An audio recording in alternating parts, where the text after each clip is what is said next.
Bismillahirrahmanirrahim. Alhamdulillahi Rabbil Alamin. Alhamdulillah, at ipapatuloy natin ang ating programa dito sa Sukat Street Dawa. At meron po pa kaming libreng mga babasahin at meron pang arroz caldo. At pwede na po kayo lumapit dito at may libre po kaming mga babasahin at arroz caldo. Alhamdulillah. At mga mahal naming mga kababayan, Assalamualaikum warahmatullahi ta'ala wabarakatuh. Magandang gabi po sa lahat ng mga dumadaan dito sa may Sukat. Alhamdulillah.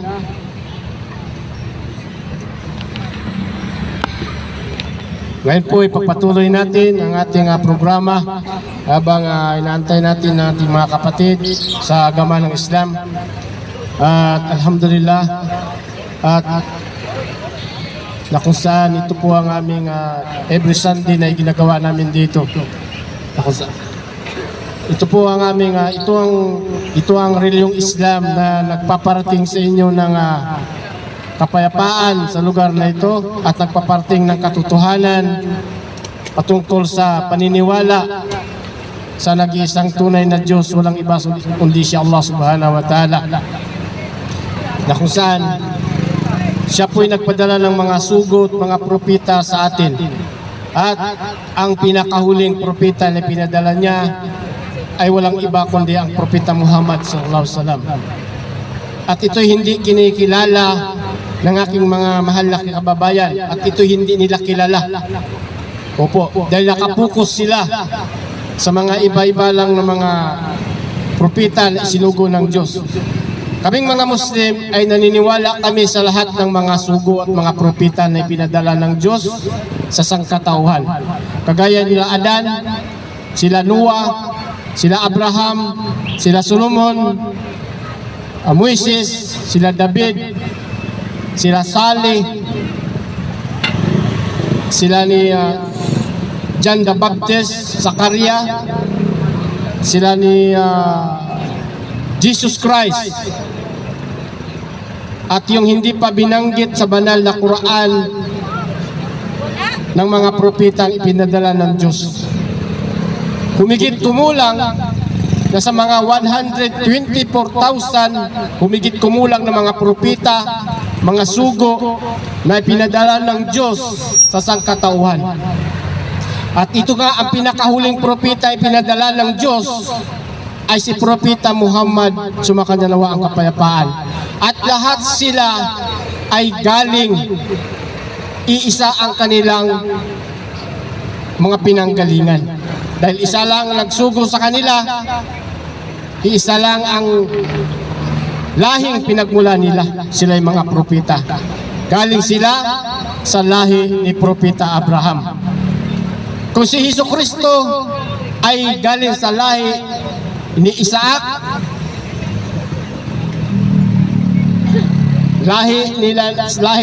anak ni Abraham, ito'y may anak si Abraham na dalawa, si Isaac at si Ismael, at si Jesucristo ay galing ito sa lahi ni Isaac. At ang mahal na propeta Muhammad, ito naman ay galing sa lahi ni propeta Ismael na anak ni propeta Abraham.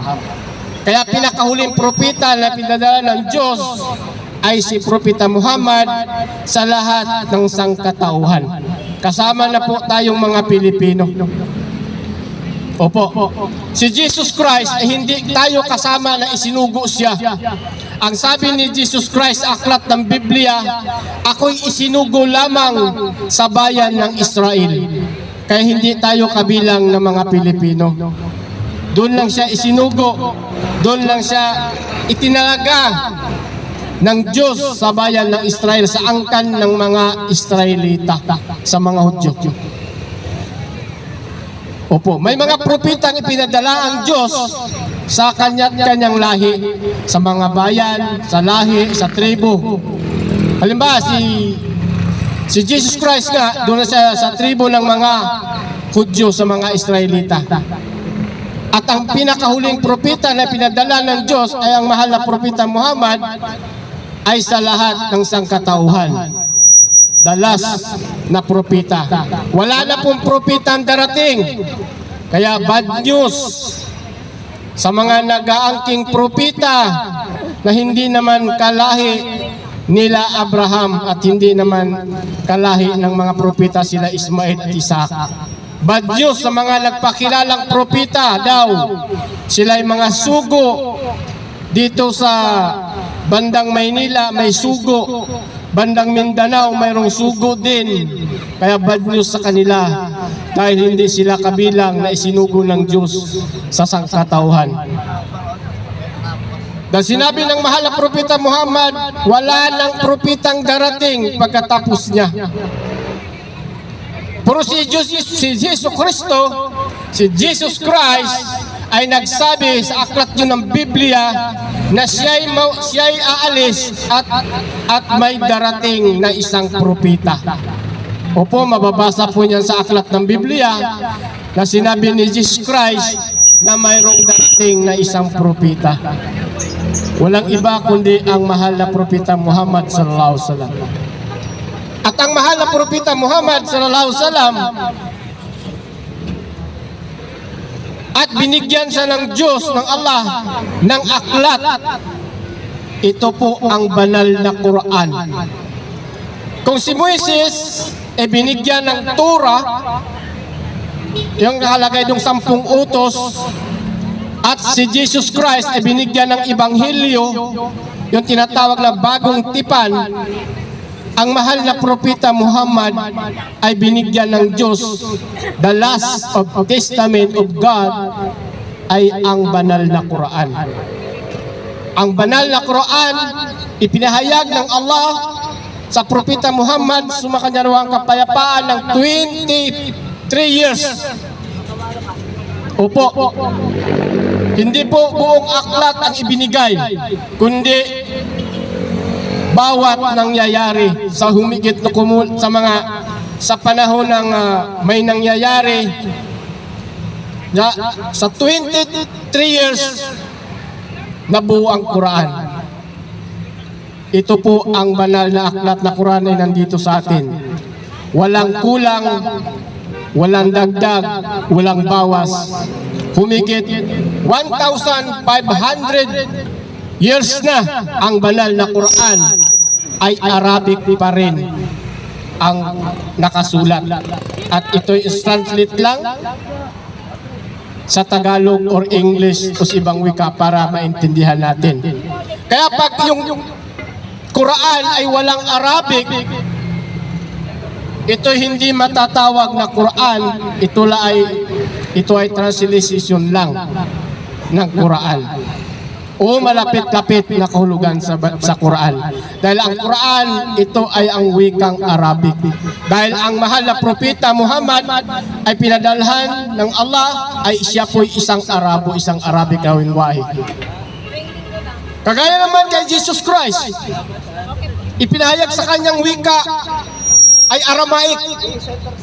Ganun din po ang aklat na ibinigay sa kanya ng Diyos, Aramaic. Ang tanong, nasaan ang wika ni Jesucristong Aramaic sa aklat niya ng Biblia? Wala. Galing na lang yan sa Greek. Hindi namang Greek ang wika ni Jesucristo. Kagaya din kay Moises, ang kanyang lingwahe ay Hebrew. Nasaan ang aklat na lumang tipan na Torah na sa wikang Hebrew? Wala na pong orihinal. Kaya dito nyo na lang mapatunayan ang huling tipan ng Diyos na ipinadala sa huling sugo na si Propeta Muhammad, sumakanya nawang kapayapaan at pagpapala ng Allah, ay sa banal na Quran, ay sa wikang Arabic pa rin. Alhamdulillah. Napaka ganda po, wala pong pagkukulang. Kaya sino ba ang mahal na Propeta Muhammad? Dahil marami ang mga hindi nakakilala sa mahal na Propeta Muhammad sallallahu alaihi wasallam. Opo, sila po'y hindi magkalayong magkamag-anak o pinsan ni Jesus Christ. dahil isa lang ang kanilang pinagmulan.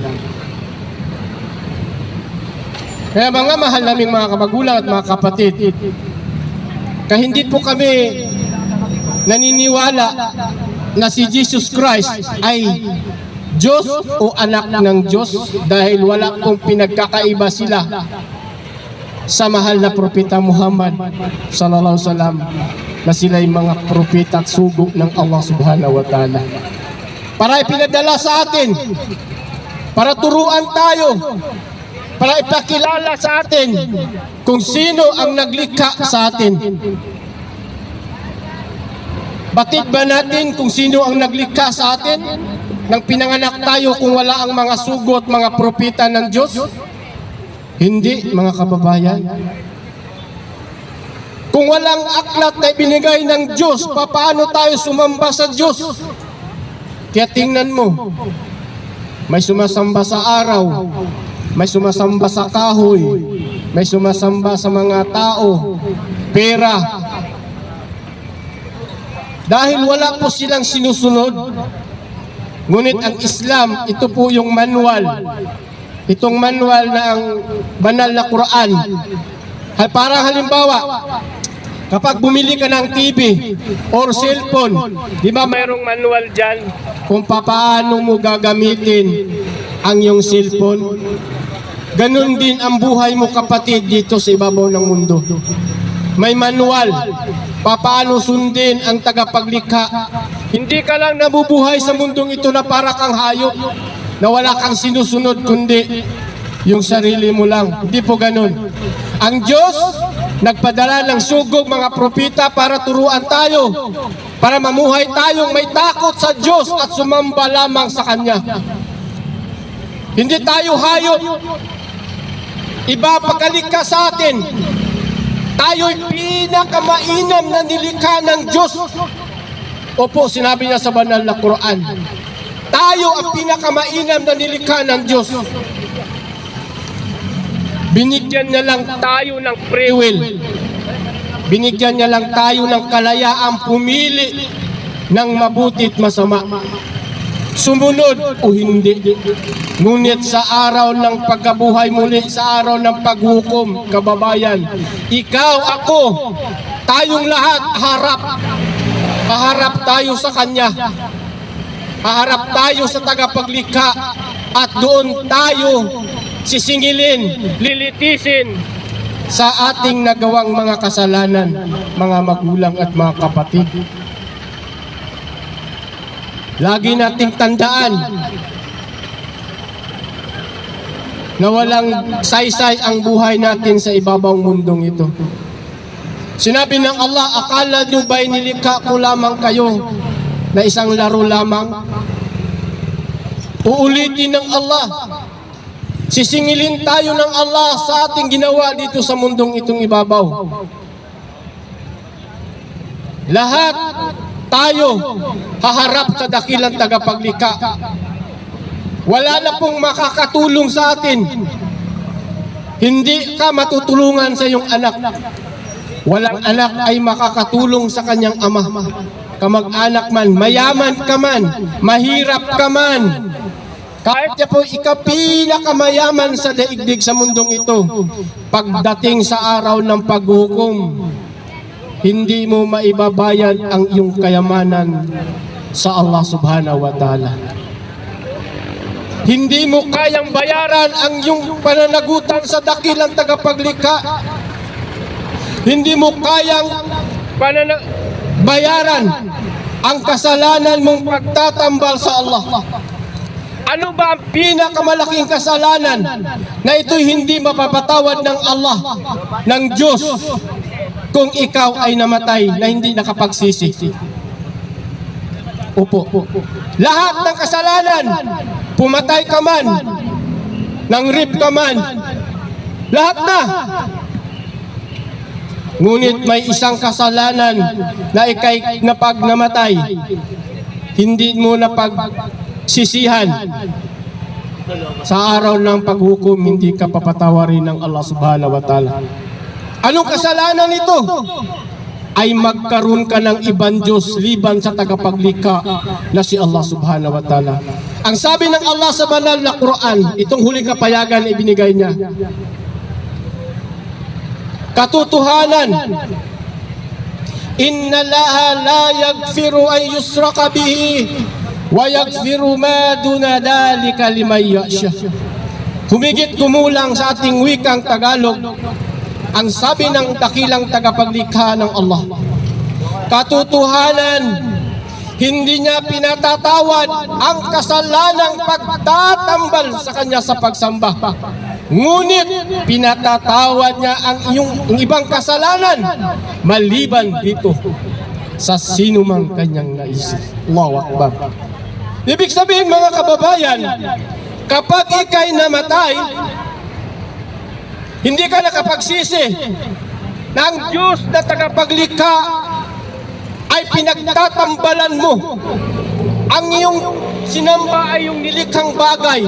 Ang iyong sinamba ay hindi yung tunay na tagapaglikha na si Allah. Iba ang Diyos na kinikilala mo. Pag ikay namatay, anong sabi ng Allah? Walang kapatawaran ang mga kasalanan.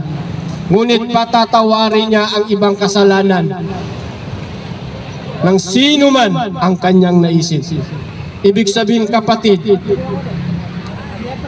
namatay ka na hindi ka nakapagbalik loob sa Allah. Dahil paano ka magbalik loob sa Allah kung ang iyong sinasamba ay hindi naman ng Allah?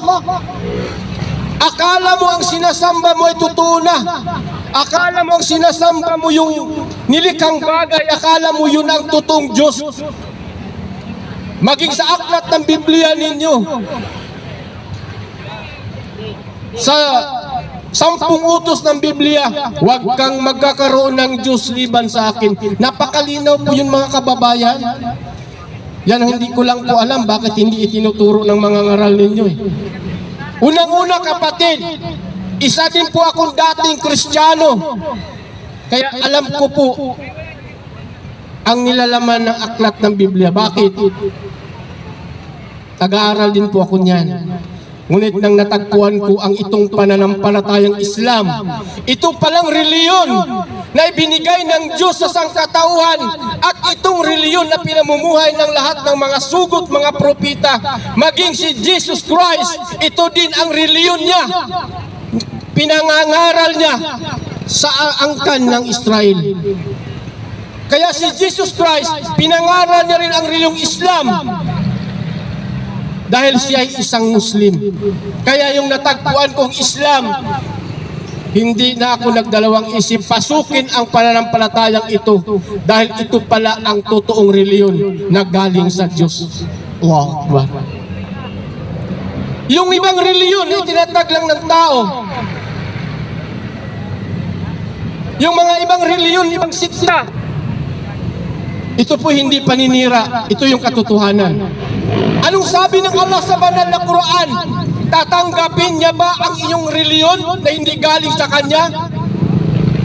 Ang sabi ng Allah, Al-yawma akmaltu lakum. Sabi ng Allah, sa araw na ito'y kinumplito niya na ang iyong reliyon. Ibig sabihin, kumplito na ang reliyon na ibinigay ng Diyos. Al-yawma akmaltu lakum wa atmamtu alaykum ni'mati wa raditu lakumul islami din. Sa araw na ito, kinumplito ko na, binuhos ko na ang aking paglinghap, binuhos ko na sa inyong biyaya at pinili ng Islam bilang yung reliyon. Paano pag ikay naghanap pa ng ibang reliyon? Tatanggapin ba ito ng Diyos? Ang sabi ng Allah sa banal na Quran, wa may yabtaghi ghayral islami dinan famay yuqbalu minhu wa huwa fil akhirati minal khasirin. Ang sino man, anong sabi ng Allah? Ang sino man ang maghahanap ng iba pang reliyon maliban sa Islam, kailan may ito'y hindi niya tatanggapin sa kanyang harapan. Bagkus sa kabilang buhay ay mabibilang sila sa mga talunan. Allahu Akbar mga kababayan. Mismo ang tagakilang tagapaglikha ay nagsabi na ang reliyong Islam ang kanyang tatanggapin. Hindi niya sinabi ang hindi niya tatanggapin ang reliyong Kristyanismo. Paano mang reliyon na sikta na ginawa ng tao? Ito'y masakit na katotohanan. Opo.